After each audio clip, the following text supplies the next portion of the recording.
ప్రభువును రక్షకుడైన యేసుక్రీస్తు నామములో మీ అందరికీ హృదయపూర్వక వందనాలు. ఈరోజు నా కోసం ఆత్మీయ కార్యక్రమానికి మిమ్మల్ని అందరినీ ప్రేమపూర్వకంగా ఆహ్వానిస్తా ఉన్నాను. అందరూ బాగున్నారు కదా? ప్రభు కృపలో మీరంతా క్షేమంగా ఉన్నారని నమ్ముతా ఉన్నాను. మంచిది, సమయంలో కొద్ది నిమిషాలు దేవుని మాటలు ధ్యానం చేద్దాం. చిన్ని ప్రార్థన. పరిశుద్ధ ప్రేమగల తండ్రి, గొప్ప దేవుడా, నీకు వందనాలు. ఈ సమయంలో నీ మాటలు వినటానికి ఆశ కలిగి ఉంటుండగా నీ వాక్యము ద్వారా మాతో మాట్లాడమని యేసు నామంలో అడుగుచున్నాము తండ్రి, ఆమేన్. ఈరోజు దేవుని వాక్యము మొదటి దినవృత్తాంతముల గ్రంథము 16వ అధ్యాయము 11వ వచనము. మొదటి దినవృత్తాంత గ్రంథము 16వ అధ్యాయము 11వ వచనము. యెహోవాను ఆశ్రయించుడి, ఆయన బలమును ఆశ్రయించుడి.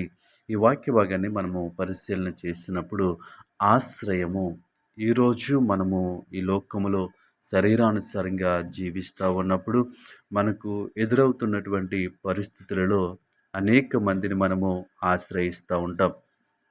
చాలా సందర్భాలలో మనము ఇతరుల ఆశ్రయం కోసం మనం వెతుకుతూ ఉంటాం. ఈ శ్రమలో నన్ను ఎవరు ఆదుకుంటారు? ఈ పరిస్థితుల్లో నేను ఎవరిని ఆశ్రయించాలి? రాజకీయ నాయకులనా, అధికారులనా, బంధువులనని ఆలోచన చేస్తూ ఉంటాం. మనకి సమస్య రాగానే ఈ సమస్యలో మనకి ఎవరు సహాయం చేస్తారు, ఎవరిని ఆశ్రయిస్తే బాగుంటుంది అని మనము వెంటనే ఆలోచన చేస్తూ ఉంటాం. కానీ దేవుని వాక్యం సెలవిస్తూ ఉంది, యెహోవాను ఆశ్రయించుడి, ఆయన బలమును ఆశ్రయించుడి. అయితే దేవుని ఎరిగినటువంటి మనము, దేవుని సొంత రక్షకునిగా అంగీకరించినటువంటి మనము మొదటిగా మనము ఎవరిని ఆశ్రయించాలి అంటే యెహోవాను ఆశ్రయించాలి. యెహోవాను ఆశ్రయించటం ఎందుకు అంటే ఆయన సర్వశక్తివంతుడు.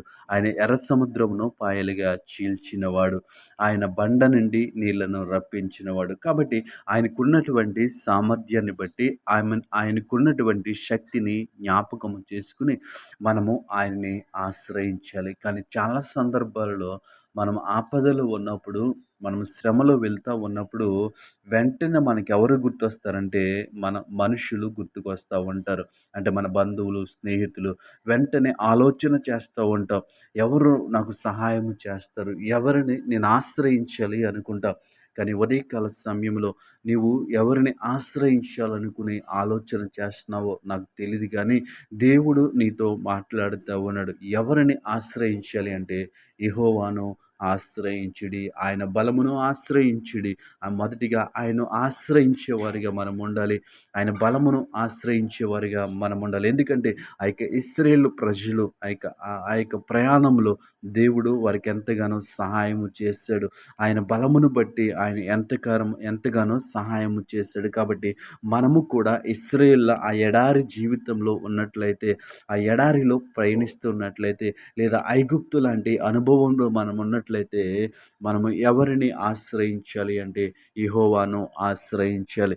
యెహోవాను ఆశ్రయించిన వారికి ఆయన సహాయము చేస్తాడు. ఈ లోకంలో మనుషులు సహాయం చేయలేకపోవచ్చు, ఈ లోకంలో మనుషులు మనల్ని ఇబ్బంది పెట్టొచ్చు, కానీ దేవుడు అలాంటి వాడు కాదు. ఎందుకంటే ఆయన నరుడు కాదు, ఆయన దేవుడు. కాబట్టి నీవు నేను ఎలాంటి స్థితిలో ఉన్నా మనము ఎవరిని ఆశ్రయించాలంటే యెహోవాను ఆశ్రయించుడి, ఆయన బలమును ఆశ్రయించుడి. కాబట్టి ఈ మాటలు వింటున్నటువంటి మనమందరము కూడా మనం ఎలాంటి స్థితిలో ఉన్నా, ఎలాంటి సహాయము మనకి కావాలి అన్నా మనం ఏం చేయాలంటే యెహోవాను ఆశ్రయించాలి. కాబట్టి ఆయన ఆశ్రయించినట్లయితే దేవుడు, మనం ఏ విషయంలో ఆయన ఆశ్రయిస్తూ ఉన్నామో, ఏ విషయంలో ఆయన శరణజొచ్చి ఉన్నామో, ఏ విషయంలో ఆయన సహాయం కోసం ఎదురు చూస్తూ ఉన్నామో ఆ విషయాల్లో దేవుడు మనకి సహాయము చేస్తాడు.